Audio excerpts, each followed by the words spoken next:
क्या वाकई में कांग्रेस वर्सेस बीजेपी मीडिया है क्या? कहां है? दूसरी बात यह है कि स्ट्रक्चर मीडिया का खत्म कर दिया गया है। अब जो टीवी हाउस है उसमें रिपोर्टिंग बंद है। 5 हमारे जैसे एंकर हैं, मैं भी उसी सिस्टम का एक पार्ट हूं, एक रिफ्लेक्शन हूं।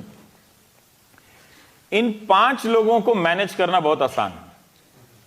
दिवाली पार्टी में बुला लीजिए, है ना? मुझे मत बुलाइए। अगर मैं किसी और को मैक्सेस से मिल गया होता तो उनके साथ एक तस्वीर तो आ गई होती ना। हाँ, मेरे लिए तो एक कांग्रेचुलेशन भी नहीं आया। तो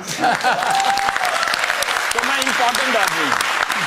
तो हाँ, प्रधानमंत्री ने मुझे बधाई नहीं दी और अच्छा किया उन्होंने बधाई नहीं दी। जो काम आप मन से नहीं कर सकते हैं, करने में डर लगता है, वो नहीं करना चाहिए। तो खैर, वो थोड़ा स्ट्रक्चरल चेंज आ गया मीडिया में, इसको समझने की जरूरत है। आइडियोलॉजिकल चेंज आया है और अब आप इसको वापस नहीं ले सकते हैं। एक चैनल में नहीं आया है, आप 2-3 चैनल को देख रहे हैं, या हम भी बात कर रहे हैं तो ऐसा लग रहा है कि हम 2-3 चैनल की बात कर रहे हैं, पर आपको कोई अंदाजा नहीं है कि करोड़ों लोगों तक पहुंचने वाले हिंदी अखबार में क्या हो रहा है। खबर ही नहीं छपती है। कोई अंदाजा नहीं है कि दूसरे रीजनल लैंग्वेजेस के टेलीविजन चैनल में क्या हो रहा है। अयोध्या का जब वर्डिक्ट आता है तो कर्नाटक के एक चैनल का एंकर नंगे पांव खड़ा है। उस हिसाब से तो जजों को भी नंगे पांव जाना चाहिए था। वो तो शाम को ताज होटल चले गए थे पार्टी करने के लिए। तो बीजेपी के महासचिव ने ट्वीट किया, ये होती है श्रद्धा, अंदर से आती है। सरकार से सवाल करना, इससे बड़ी देशभक्ति कुछ नहीं हो सकती। एक सिटीजन जब एक गवर्नमेंट के सामने खड़ा होता है ना, तो इतने बड़े एम्पायर के साथ वो एक तरह से निहत्था होता है, अकेला होता है, ज्यादा इनसिक्योर होता है। और वहां जब खड़ा होकर वो सवाल कर दे तो प्रोटेक्शन गवर्नमेंट को नहीं मिलना चाहिए, सिटीजन को मिलना चाहिए। इसीलिए सेडिशन का जो लॉ है, अगर लगाना है तो उस मंत्री पे लगा दीजिए जिससे सवाल पूछा गया और जो जवाब नहीं दे रहा है। और जिसने सवाल पूछा है उसको कम से कम सरकार को 1000 रुपया इनाम के तौर पर देना चाहिए। क्यों? क्योंकि आपने सवाल पूछकर इस डेमोक्रेसी में कंट्रीब्यूट किया है। तो there should be a contribution money और prize for every citizen who ask question. मेरा नाम कुशल है एंड अपने ज़िंदगी, दिमाग और दिल का सही यूज़ करने के लिए थैंक यू, शुक्रिया। बहुत छोटा सा सवाल है, अगर गांधी आज जिंदा होते, वो मोदी और शाह से कैसे डील करते? और मैं इसलिए पूछ रहा हूँ क्योंकि मैं अग्री करता हूँ कि सवाल पूछना चाहिए, पर मेरे ख्याल से ऑलरेडी इतना लेट हो चुके हैं कि जब तक सवाल पूछते पूछते टाइम बदलेगा, बचेगा नहीं कुछ ठीक करने के लिए। Okay. So the question really is that if Gandhi was alive today, what would he have asked the governing ruling party today, especially Mr. Modi and Mr. Shah? बढ़िया क्रिएटिव सवाल है आपका। मैं आपको हर रोज देखता हूँ, सीख रहा हूँ। अमित शाह और नरेंद्र मोदी गांधी को फेस ही नहीं कर पाते।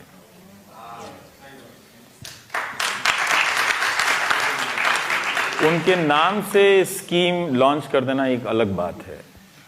गांधी को फेस करने के लिए आपका मोरल फाउंडेशन थोड़ा स्ट्रांग होना चाहिए। मुझे नहीं लगता कि ये लोग फेस कर पाते, और गांधी होते आज के दिन में वही करते जो उन्होंने अपनी हत्या से पहले के 1 साल में किया था। जब गांधी को लगा कि जिस देश को लेकर उन्होंने अहिंसा के प्रयोग इतने दशक किए, खुद जेल गए, खुद यातनाएं सही, लाखों लोग उनके साथ जेल गए, उसी देश के लोग मामूली अफवाहों पर हिंदू मुसलमान को मार रहे थे, मुसलमान हिंदू को मार रहे थे, और इस तरह से लाखों लोग को मार रहे थे। गांधी रियलाइज किए वो फेल हो गए, तो गांधी निकले कहां? नोआखली गए, जहां मुस्लिम मेजॉरिटी था और हिंदू माइनॉरिटी था, हिंदू मारे जा रहे थे। तो गांधी वहां जाते हैं, और गांधी वहां से लौट कर आते हैं कहां? बिहार में, जहां हिंदू मेजॉरिटी है और मुस्लिम माइनॉरिटी है, और गांधी वहां जाते हैं। तो आज की तारीख में गांधी होते तो वो सड़क पर होते। पर आज की तारीख में गांधी नहीं है, इसीलिए सड़क पर कोई नहीं है।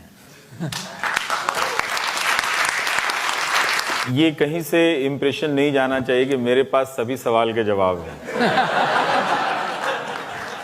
मेरे पास सभी सवाल के जवाब नहीं है, तभी मैं सवाल पूछता हूं। पर आपकी ये बात सही है कि जिस तरह से जेएनयू के प्रोटेस्ट को डिमोनाइज किया गया है, उसका एक सिंबॉलिक मतलब है। वहीं से कुछ लोग आवाज उठाते हैं। किसी, अगर आप यूनिवर्सिटी को देखें तो उसके वो एक सिंबल है। जेएनयू को लेकर व्हाट्सएप यूनिवर्सिटी ने जो बैकग्राउंड तैयार किया है, जिसके बारे में हम नहीं जानते हैं। गांव-गांव में जब 2016 की घटना हो रही थी तो गांव-गांव में मार्च निकल रहे थे जेएनयू के खिलाफ। एक यूनिवर्सिटी के खिलाफ हिंदुस्तान के इतिहास में या दुनिया के इतिहास में किसी भी देश में एक यूनिवर्सिटी के खिलाफ इतना पब्लिक प्रोटेस्ट सो कॉल्ड एक पॉलिटिकल पार्टी के जरिए ऑर्गेनाइज नहीं किया गया था। टारगेट जेएनयू था, उसको कम्युनिस्ट बनाया गया, वहां की लड़कियों को अय्याश बताया गया, कॉन्डोम की संख्या गिनी गई, ये सारा कुछ गिना गया वहां पे। तो वो तो एक जेएनयू को डिमोनाइज किया जाता है, लेकिन बाकी जो दूसरे और प्रोटेस्ट हो रहे हैं उनको भी डिमोनाइज किया जाता है। जैसे अगर आप इस वक्त दो तरह से, या तो आप इग्नोर कर दीजिए और या फिर इनसे कहिए कि ये टैक्स के पैसे से खा रहे। एक नया आर्गुमेंट आया है कि जैसे टैक्स के पैसे का जो एक्सचेकर जो है उसका हिसाब सिर्फ न्यूज एंकर के पास है, करेक्ट, और किसी के पास नहीं। ये उसी आइडियोलॉजिकल सिस्टम का पार्ट है कि जहां भी प्रोटेस्ट की संभावना है उसको क्रश करना है। और अगर आप जेएनयू को लेकर पब्लिक के माइंड में अचीव कर लेते हैं, जो मैं मानता हूं कि उन्होंने कर लिया है, तो आप बहुत कुछ अचीव कर लेते हैं अपने हिसाब से। इस बार लेकिन एक थोड़ा चेंज देखा मैंने कि जब हमने अपने प्रोग्राम में दिखाया कि जेएनयू के 40% स्टूडेंट वाकई में गरीब हैं, तो पहली बार मैंने देखा कि मुझे कम से कम 200-300 भारत के बाहर के लोगों ने कहा कि क्या आप उन स्टूडेंट्स का कांटेक्ट दे सकते हैं, हम उनको स्पॉन्सर करना चाहते हैं। जब मैं यहाँ लैंड किया तो गूगल के ही एक एम्प्लॉय मिले और उन्होंने मिलते के साथ मुझसे पहला सवाल यही किया कि हम कहीं कोने में मिले थे, सीढ़ी के कोने में, अरे आप यहाँ हैं, तो मुझसे आपसे एक सवाल पूछना है कि मेरे माँ बाप बोलने नहीं देते हैं, कहते चुप रहो मत बोलो। अब गूगल में हो, डॉलर में कमाते हो, यहाँ रहते हो, और तब भी फेसबुक पे लिखने से माँ बाप मना करते हैं। मुझे लगता है कि हम माँ बाप की बहुत सारी बातें नहीं मानते हैं और ये हमारी अच्छी क्वालिटी है।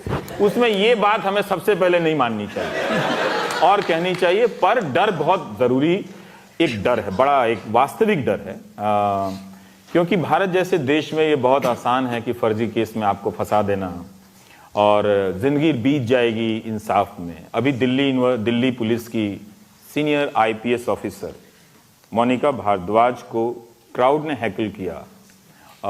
मैं और शब्द नहीं यूज कर रहा हूं, अब्यूज या मोलेस्टेशन, क्योंकि उन्होंने खुद नहीं कहा ये बात, और वो अपनी तरफ से उस क्राउड को के बारे में एफआईआर नहीं करा सकी कोर्ट के प्रेमाइस में।